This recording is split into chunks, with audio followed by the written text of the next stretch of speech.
Good morning, everyone. My name is Ellen Barra, and I'm with our Provider Outreach and Education Department. On the call with me today is my friend and colleague, Leanne Foster, who will be watching our chat function. We've got some information that we're going to be placing in there for you. As we stated previously, in the chat function, we also have placed the telephone number and the webinar number if you need to call into us if you're not able to actually hear us. You do want to make notation of that webinar number because you will need that in order to call in. So what we're going to talk about here today are evaluation and management services and online digital service. The first thing that we have for you, and we have this in all of our educational events, is our disclaimer. We have prepared this education to assist you in providing services. The information we're providing to you is as accurate as we can make it today. As you know, however, Medicare rules do change, and so the CMS information is the final determinant of coverage, along with your documentation.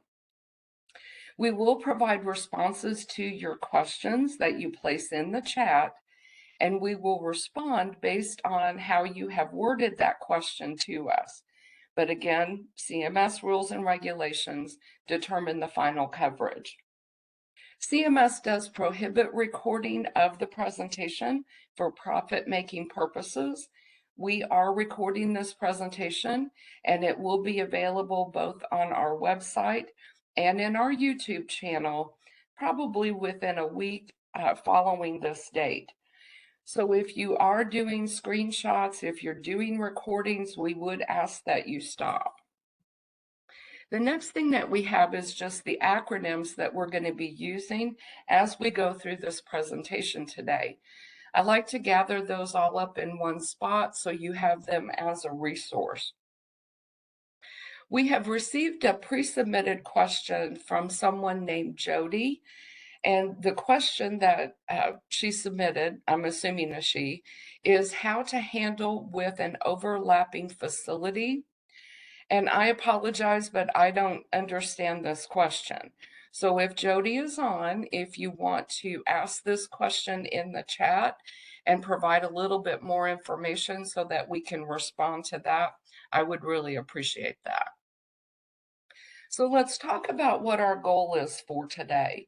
It's to provide you with information on online digital evaluation and management services.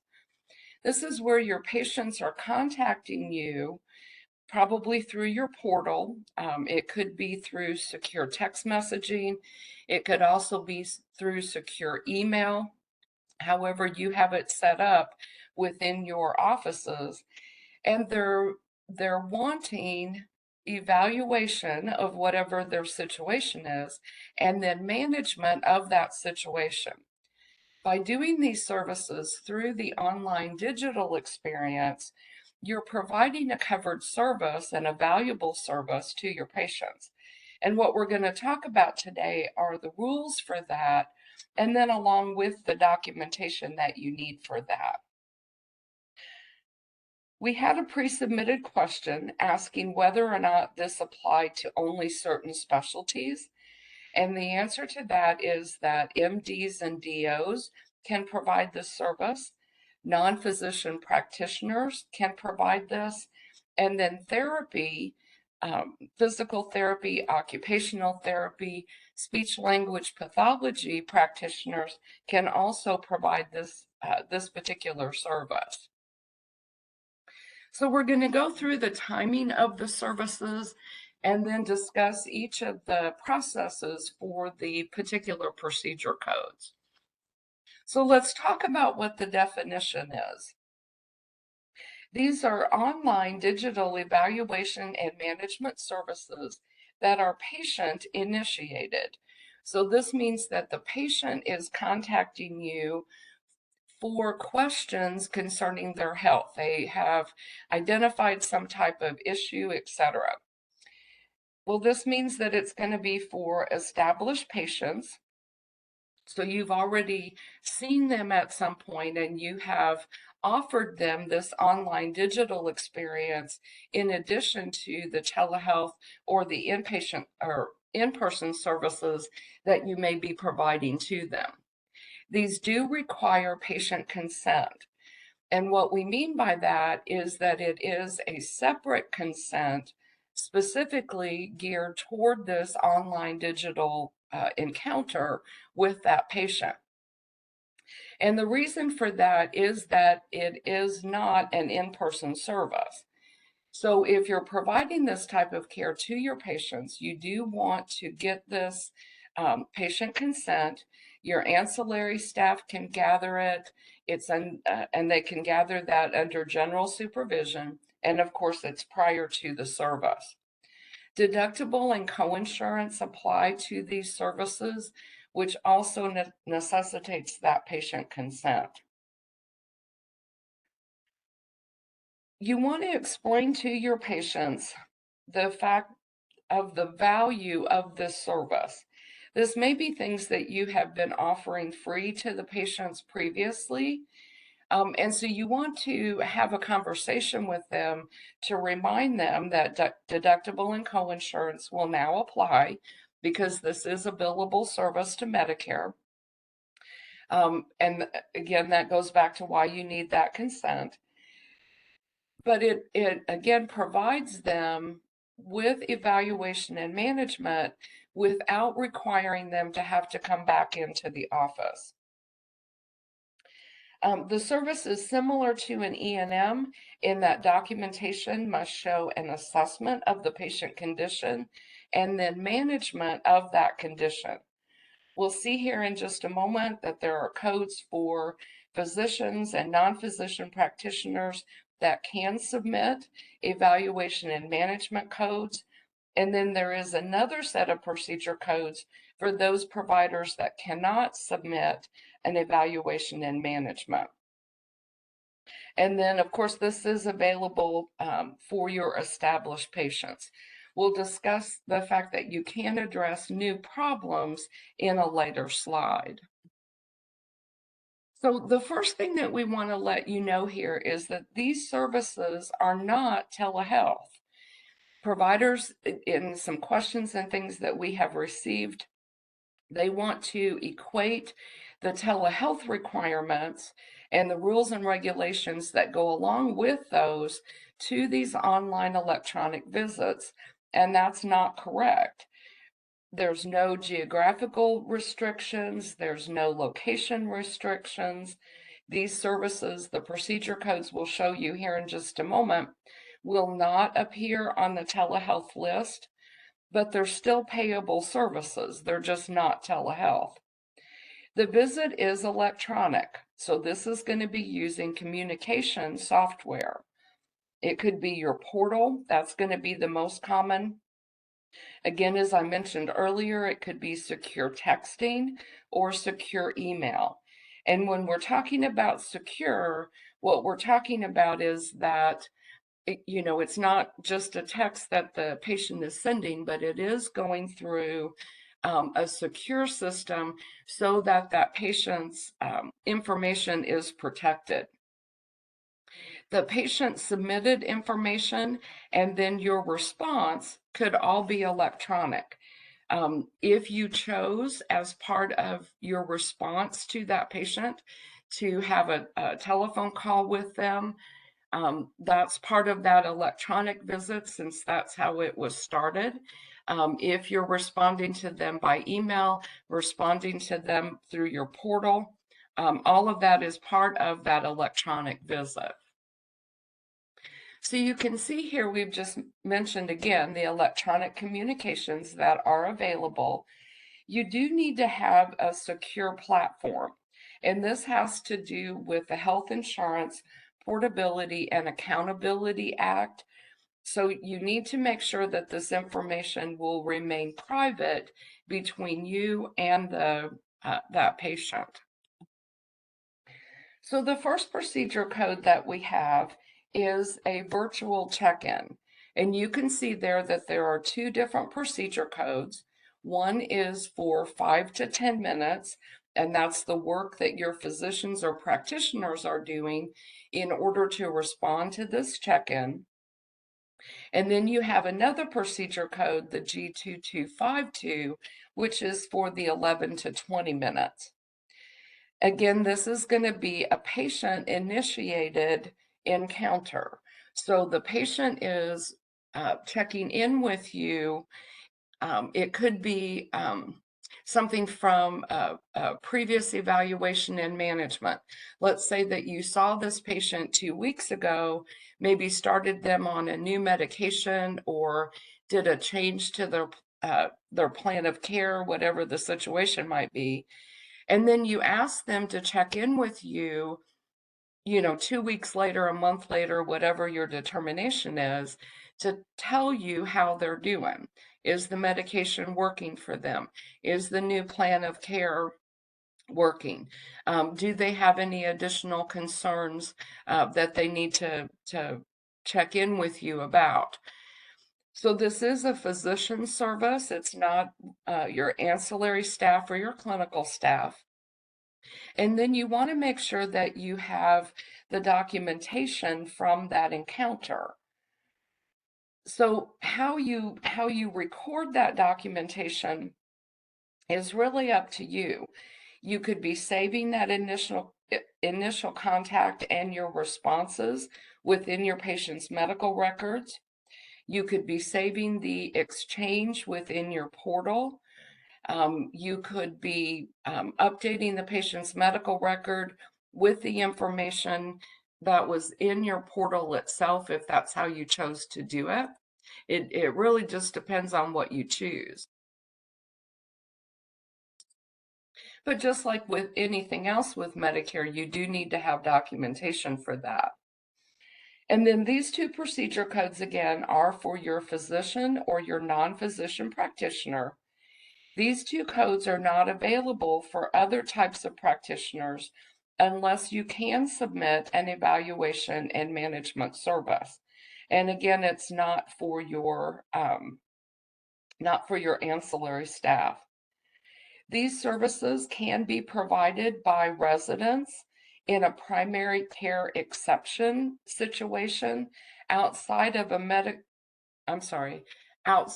metropolitan statistical area. The telehealth booklet that's available on the CMS website does not provide an end date for these.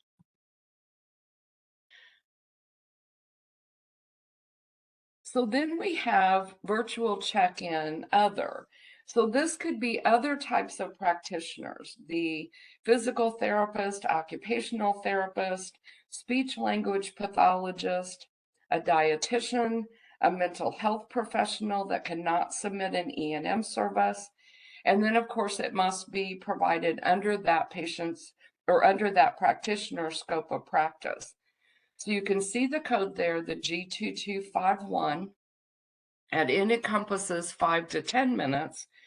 Now, if you go over that 10 minutes or with the previous procedure codes, if you go over that time, there isn't an additional procedure code that can be used. Documentation is still going to be the same. Either you're entering into the medical record, you're saving that portal exchange between the patient and your practitioners. And then this procedure code is listed as a sometimes therapy code, and we'll talk about how that works in just a minute.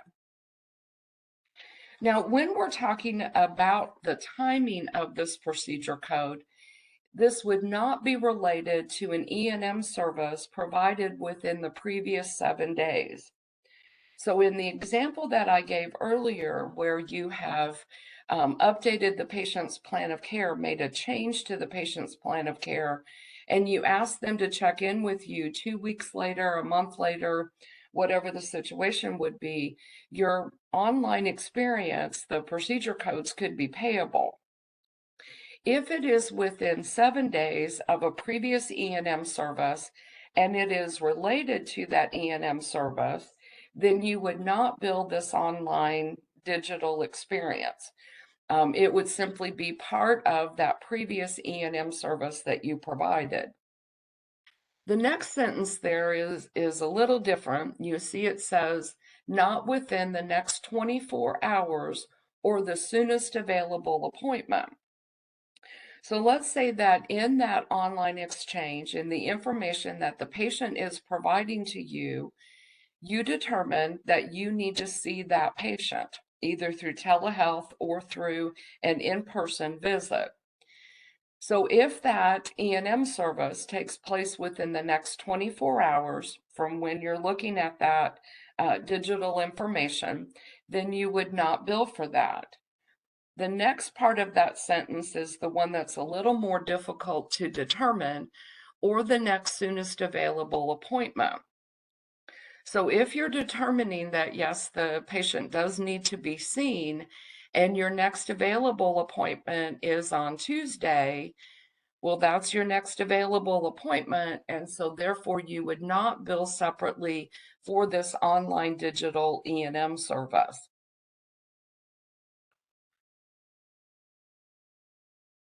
And then the last line there, global surgery guidelines still apply. So if your patient is contacting you within the global surgery period, which is in this case would be 10 or 90 days, then you would not bill separately for this online E&M service. Now you'll notice on that top bullet point, it says not related to. So let's say your E&M service on, Tuesday was dealing with a follow-up visit for the patient's hypertension. The patient is now contacting you through your portal, through your digital experience, and they're telling you that they have this horrible rash on their leg. Well, that's not related. So even though it's within that 7-day time frame, your documentation for this will show then that it's not related, and therefore you can bill for this online E&M service separately. So we also have what we call a remote evaluation of recorded information. So let's go back to our example then of that horrible rash that the patient now has on their leg. Well, they've taken a picture of it. They've either recorded it, like in a live video, or they've taken pictures of it, and they have uploaded those into your portal. Well, there's a procedure code for that. When you're evaluating those pictures or that video that they have sent to you, that's the procedure code that's up on your screen, the G2010. Now for this one, you do need to respond to the patient within 24 business hours from receiving that. The same rules that we talked about being related to an E&M within the previous 7 days or an appointment within 24 hours or the soonest available still apply. And again, you can respond through telephone, you can respond through your secure messaging when you're letting them know whatever they need to do about that horrible rash on their leg. The next thing that we have then is online digital evaluations by your physicians. These codes have the same requirements as before. They must be an established patient, and they must not be related to an E&M within the previous 7 days. So this online digital evaluation and management service is a culmination. So this is where you're going kind of back and forth with that patient through that digital experience. And you can see here that we have time limits on this, 5 to 10 minutes, 11 to 20, and then 21 or more minutes. This is done by your physicians or your non-physician practitioners.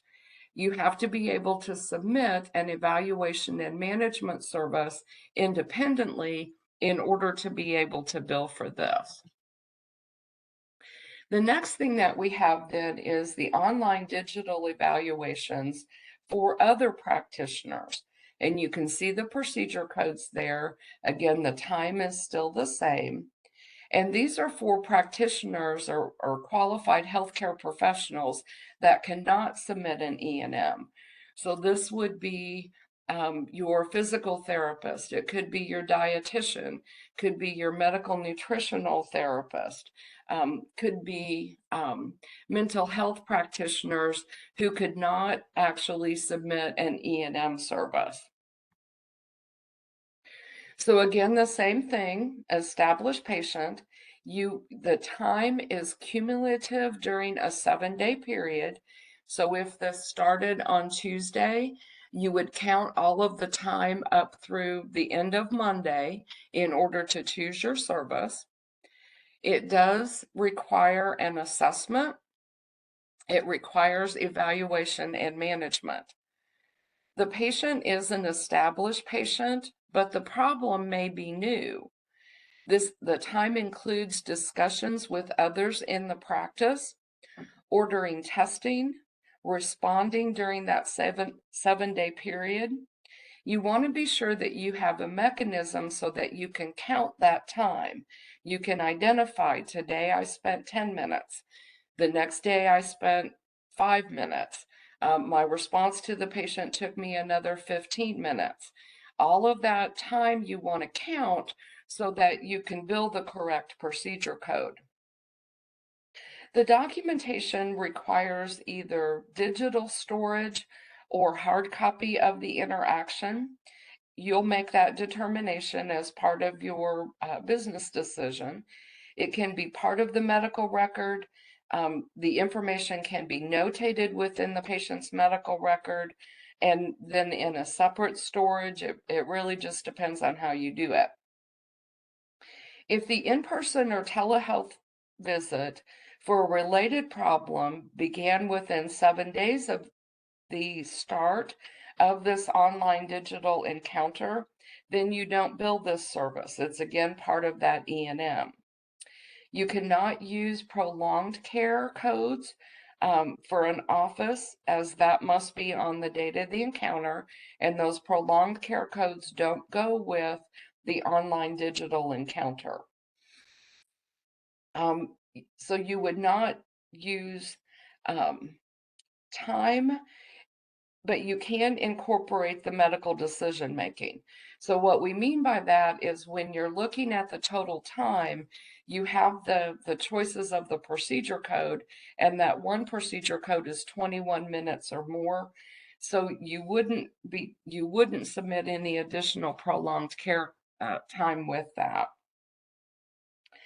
If the new problem, or if you haven't, let me start over again. If this is a new problem, that's acceptable, doesn't have to be an established one. But again, if you're asking the patient to come in, then you have to look at that timing of that, whether the problem is related to a previous E&M within that 7 days, and then you would not bill for this. And then we have information on the sometimes therapy codes. Because that one list of procedure codes for your non-physician practitioners, such as PT, OT, SLP, etc., because they are listed as sometimes therapy codes, when submitted by these 3 specialties, you have to include the modifier. The GN modifier shows that it's services delivered under a speech-language pathology plan of care, and it's simply going to be whatever you're determining based on the information they're giving you. Modifier GO is occupational therapy, and then GP is physical therapy. Physicians and other non-physician practitioners who can submit the E&M services do not need to submit these modifiers. It would only be the PT, OT, and SLP. Now, for rural health clinics or federally qualified health centers, there is a procedure code that you can use for virtual communications, and you can see it there on your screen, the G0071. This does waive the requirement for a face-to-face service, so this can be submitted alone or with other payable services.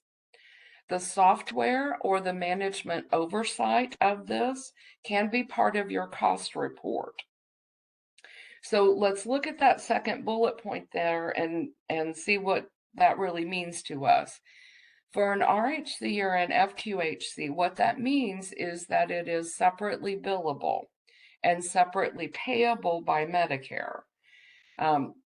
If you're billing on the same day as an E&M service, obviously it's not payable then. But the cost for the software in order to implement this or whatever management oversight that you need in order to alert you to the fact that you have portal messages or whatever, that can be part of your cost report. So we've got a few pre-submitted questions before we get into what's in the chat. So one of the questions came in, well, how do we document this? Do we have to show whether this was audio, video communication, etc.? Well, remember, this is not a telehealth service. So for the most part, this is going to be provided electronically. So that means your patient is going to be contacting you electronically. Your physician or practitioner or non-physician practitioner is going to be responding electronically. So you're simply going to document that this service was electronic. So that's where it becomes important to save that information, how the patient submitted it, what your response was. Again, the most common is going to be through your portal.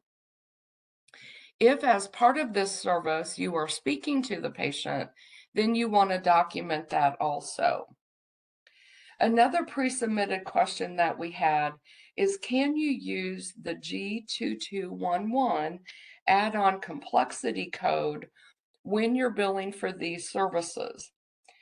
And I researched this fairly thoroughly, and it does not appear that you can use this. The G2211 applies to the office or other outpatient procedure codes rather than these electronic visits. And then another pre-submitted question that we have is, are there any restrictions concerning billing across state lines? Well, you're going to submit to the Medicare administrative contractor where you're located. So if you're providing the service from Nebraska, we'll say for an example, then you have to be licensed, of course, in that state. And then you would have to enroll with the MAC, which is WPS-GHA, in order to receive payment.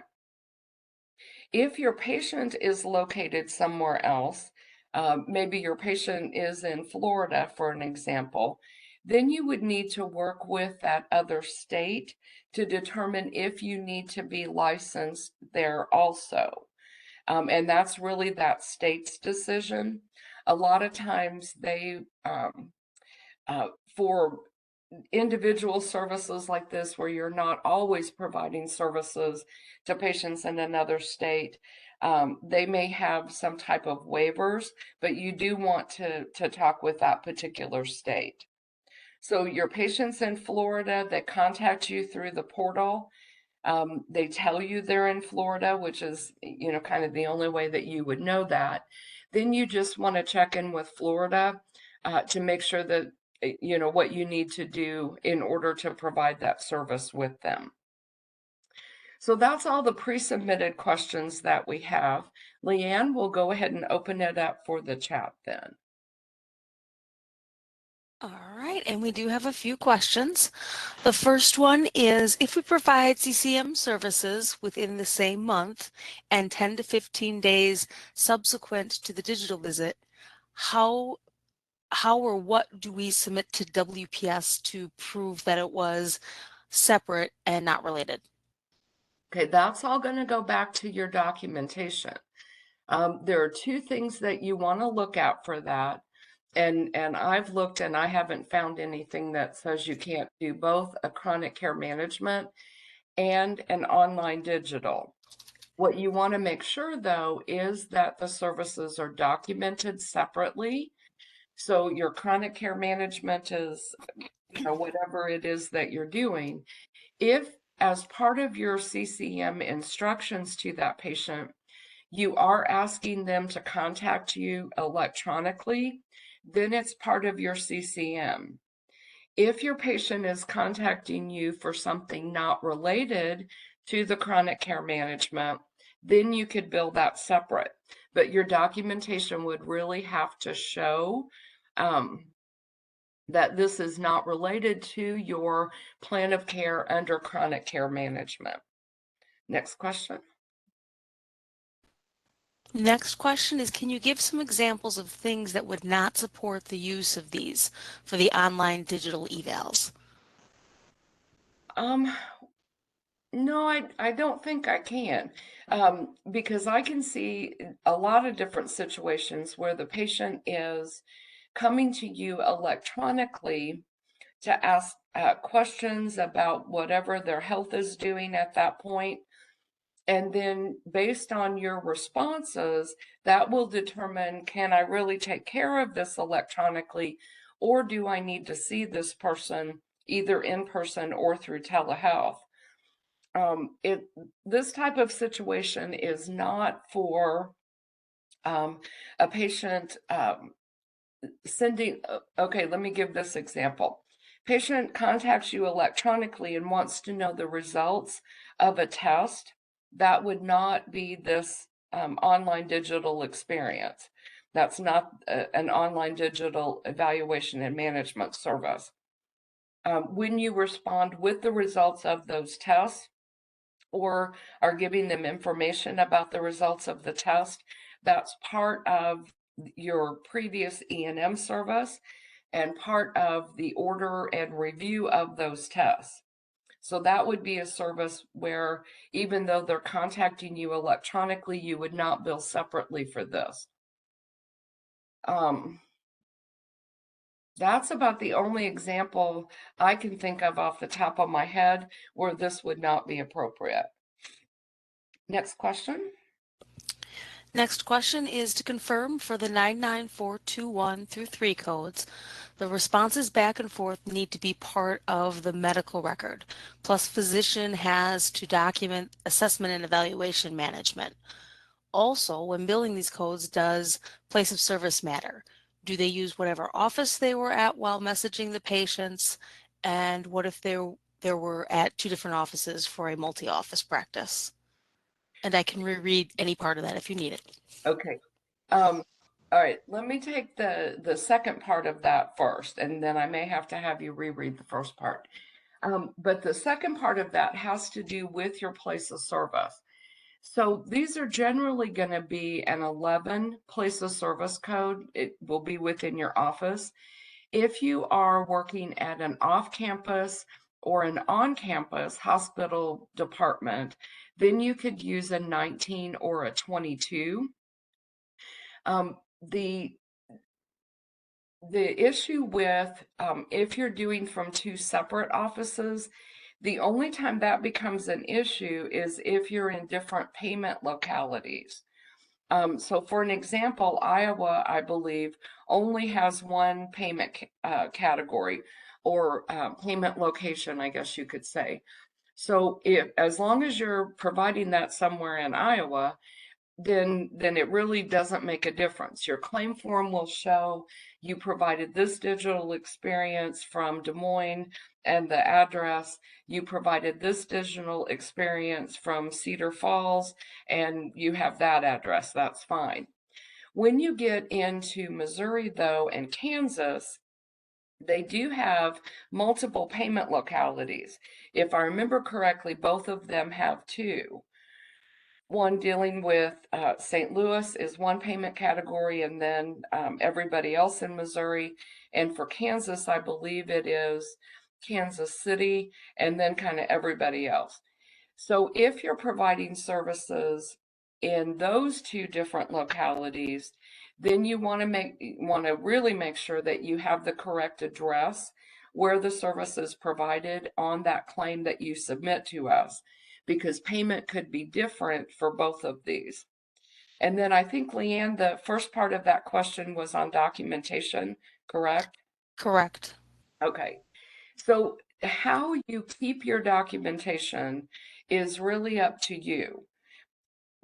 For Medicare purposes, you need to be able to supply it to us should your Medicare administrative contractor, us, or the CERT contractor, or the supplemental medical review contractor, or the OIG, or anyone else, if they request it, you have to have documentation to support it. So whether you have a secure section of your system that keeps the records of the information from the patient and then the information back to the patient, whether you enter that information into your electronic medical record system, whether you print those out and you keep them in a file drawer, that's kind of up to you. Obviously, you want to consider the fact that this is an evaluation and management service. And so for a future visit, how is that the practitioner going to know that that happened? And do they probably need to evaluate that for the service in the future. So again, how you keep that is really up to you. You just have to be able to supply it if Medicare requests it. Next question. So this question is in regards to the soonest available appointment. We are a specialty office and usually our appointments are 6 weeks out. Would this time frame still apply since we would probably need to address this issue sooner? Yes, it would still apply.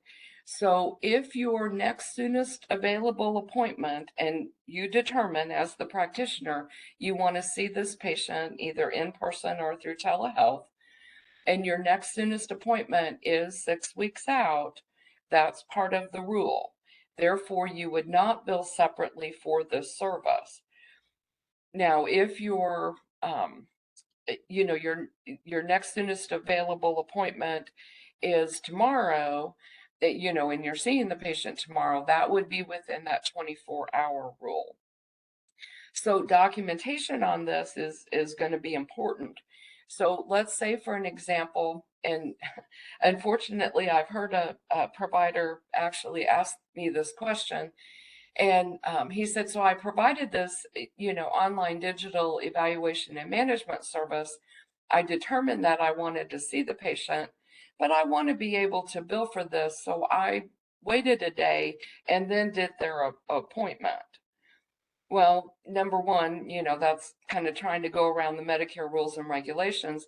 But number two, if that was the next available appointment that you had, then you don't bill for that E&M service. You don't bill for the online digital E&M service. Next question. So the next question is, so for verification, if a patient emails us and we respond by email, we can bill for this service. That is correct. You want to make sure that it's a secure email type of situation because it is, has to do with the Privacy Act and everything else. But if that's how you have set it up within your office, as it, this is an option for your patients to use, then yes, that counts as an online digital E&M service. Next question. I believe you said you cannot use G2211 with these codes, but can you use G2211 with virtual visits? If you're talking, well, I don't know for sure what you're talking about.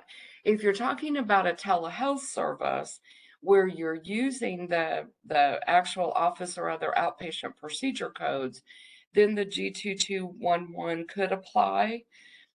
For the online services, for the virtual check-ins, no, you would not be able to use that G221 procedure code. So I'm assuming, let me go back a second. I'm assuming you're talking about the virtual check-ins, virtual remote situations on page 9. and then probably page 10 or page 12 in your handout. And I have not seen anything that would allow that. Based on everything I have read, the G2211 procedure code goes toward those office or other outpatient procedure codes. Next question. Next question is, can a physician or ancillary staff recommend to the patient if they call the office that they initiate an e-visit? Well, sure they can. If this is a service that you're offering to your patients, then you can most definitely suggest that they do that. Again, you have to have their consent, and you have to have the consent for the electronic visits or the virtual check-ins. Um, and you have to let them know that there is cost sharing on that.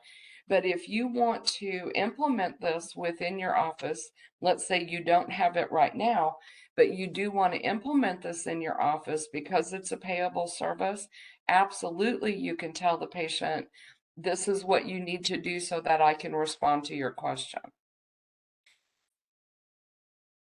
Next question.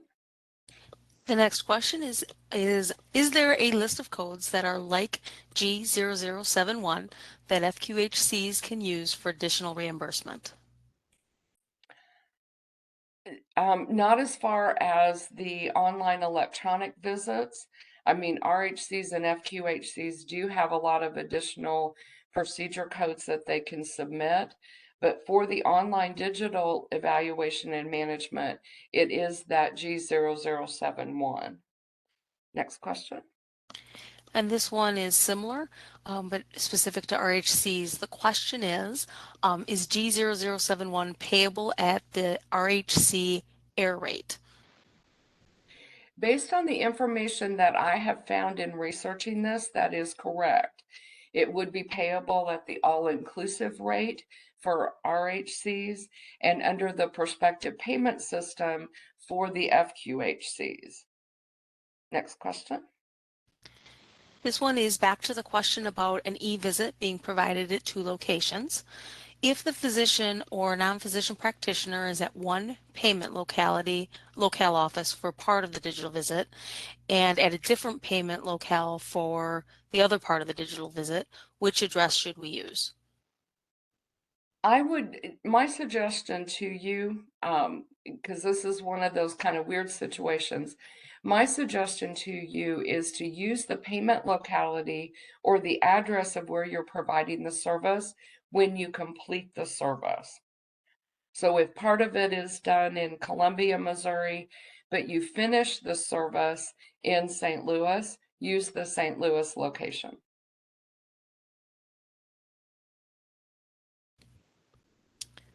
All right. Next question is, does the provider need to document the assessment and plan separate from the online digital communication, meaning separate progress notes? That's up to you. Again, we talked about you can incorporate this into your electronic medical record. You can store the information that the patient sent you that you sent back to the patient, either electronically through hard copy, whatever your choice is. And then you want to think about, if I provided this online digital experience, what information from this do I need for any future services that I may provide to the patient? So how you keep this information really is up to you. You just need to be able to supply it to Medicare should we request it. Next question. Next question is, ancillary staff cannot use any of these codes, correct? That is correct. Next question, and they're saying they're sorry if they missed the question, but if not yet addressed, what is the reimbursement for these codes?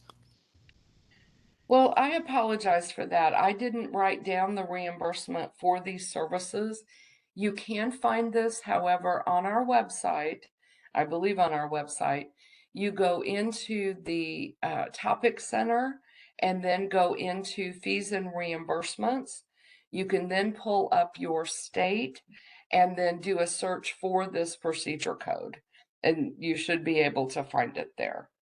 If you can't find it there, we'll show you a way here in just a second to submit a follow-up question.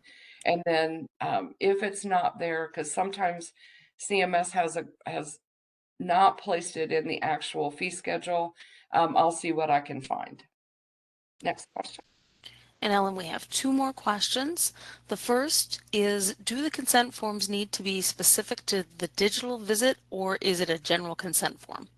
No, it needs to be specific to the digital visit, to the virtual service, to the online digital service. And the reason for that is that because it's not face-to-face, the patient really needs to understand that there is cost sharing, deductible and coinsurance that goes along with this. So all of you, for your established patients, I'm sure you have, excuse me, I'm sure you have documents on file where the patient has signed allowing you to submit the information to Medicare and then allowing you to receive payment. And that's fine. Obviously you need to have that. But for these services, you need to have a separate consent. Now, your consent can be gathered by ancillary staff as long as it's gathered before the actual encounter starts. So if you're getting ready to offer this, or if you're already offering this to your patients, you just want to make sure that you have that consent on file also. Next question. Okay, this question is, your electronic communication includes telephone.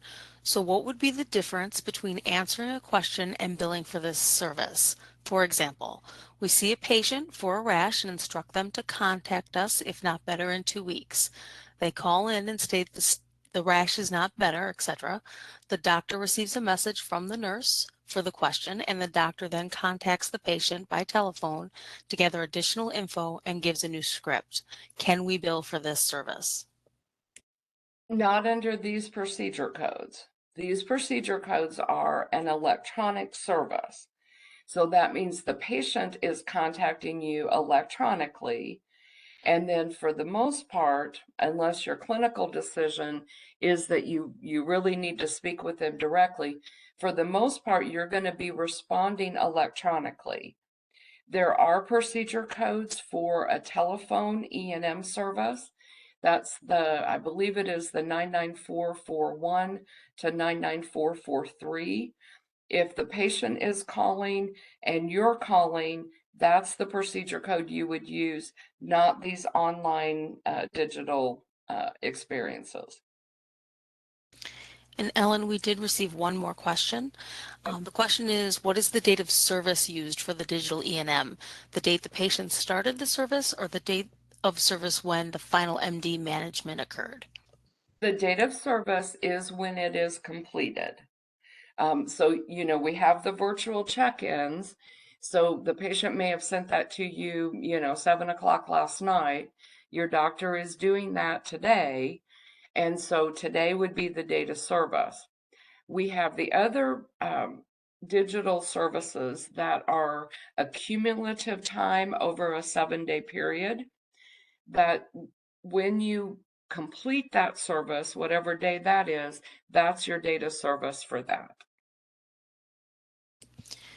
And Ellen, we did get one follow-up to the last question about the electronic communication.